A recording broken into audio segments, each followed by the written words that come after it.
के घर से केना जेबे हो बाबा, बाबू के घर से केना जेबे हो बाबा। आँखी सनोर झहर झहरत मायक अचरा छोड़ी गया। ओ बाबू के घर से केना जेबे हो बाबा, दिल हमर मानैने बाथत एही आंगन में खेलल कूदल बीतल दिन रात। मायक ममता बाबूक दुलार जीवन भरी रहत यादत। भाई बहिन संग हंसी ठिठोली भेटत नहीं ओ स्वाद। एही घरक हर कोना कोना हमरा बहुत पुकारे। विदाईक ई कठिन घड़ी में नयन नोर सन भरी जाए। बाबू के घर से केना जेबे हो बाबा,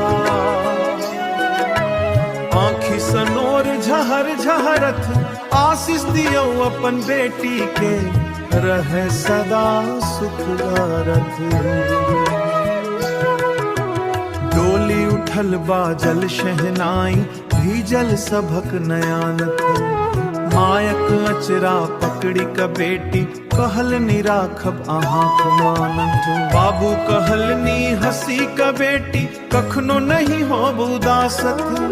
सासुर घर में प्रेम बटेबे एहने अच्छी हमर आसत, एहने अच्छी हमर आसत। जखन जखन मोन पड़त हमरा फोन जरूर करी है। ई बाबूक घर सदिखन तोहर अपन घर बुझी है। भगवा सयत में प्रार्थना सुख से भरल रहे जीवन। बाबू मायक आशीष रहे पूरा हो हर सपना।